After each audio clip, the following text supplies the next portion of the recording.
Hello, this is James from Idea to Real Film and Media, and I'm just going to do a quick tutorial on exporting DSLR footage today for beginners. I'm doing this tutorial because when I first started using Adobe CS4 Premiere Pro, I was running into some issues when doing the export. So we'll make this really quick here and get right into it. One of the first things I would say is to always go into the help menu every once in a while, at least once a month, and update your software.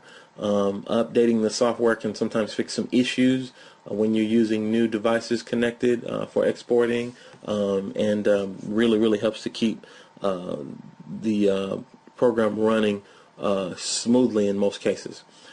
So I would definitely say go to the help menu and perform an update at least once a month.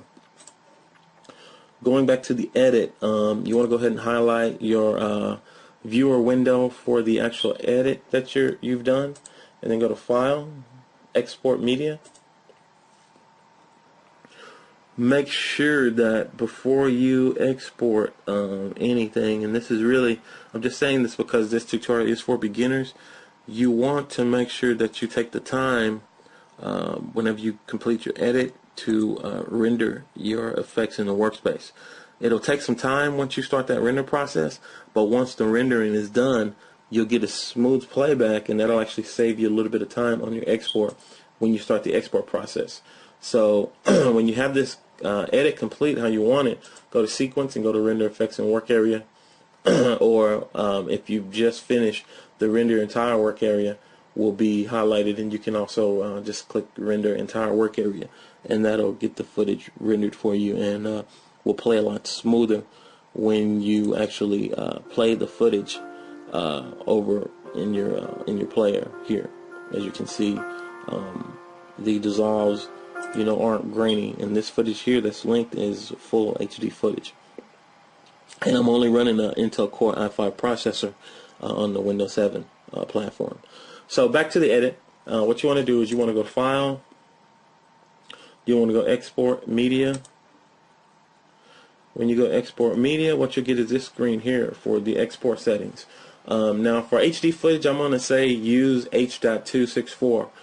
That's what I use. That's going to give you really good compression and give you really high quality without really making the image look really grainy. That's what most people will tell you to use. You can customize those preset settings by hitting this down drop, and you'll get this screen.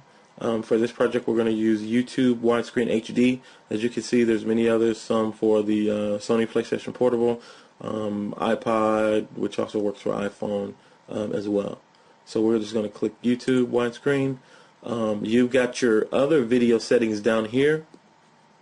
I would say in most cases keep these as they are.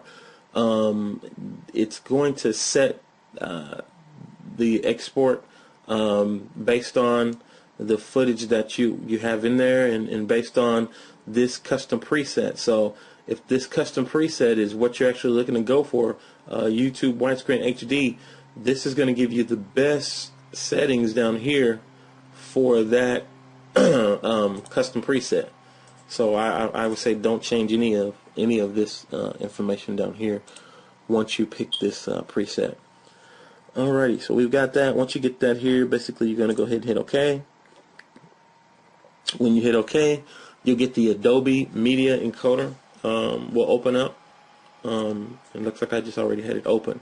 Now, what I was getting when I was doing my exports, when I was running into problems, was I would go to the export, the media encoder would pop up, I'd get the screen, and then I go to Start Queue, and immediately what I would get was I would get a exclamation point here in the status indicator, and then it would tell me something about an issue that I had.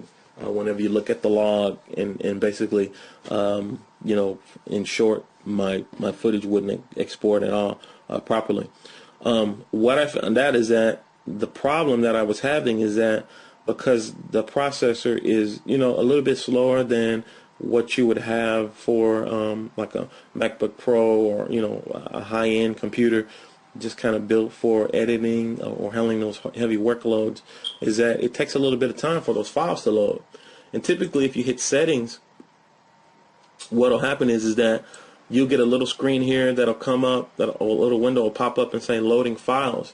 Well, that's just letting you know that the project hasn't loaded all the way fully into the encoder program. So when you hit settings, if you get this screen, that means that that's all completed. And I put a little time in between before I clicked it, and it popped up. So here, this doesn't mean anything. We're not going to change anything for our settings. So we're just going to hit OK. Now we're going to hit Start Queue. And when we get Start Queue, what we'll get is, what you should get is, you should get encoding, crossing ceremony, and you should get also for the status encoding here. And once you get that, you are on your way to having this video exported. So that's exporting DSLR for beginners. My name again is James. You can call me Jay. If you have any questions, feel free and hit us up at www.ideatoreal.com. That's www.idea2to.real.com, and you can also send me an email at info@ideatoreal.com. Hope this tutorial was helpful for you, and we'll see you again with our next tutorial.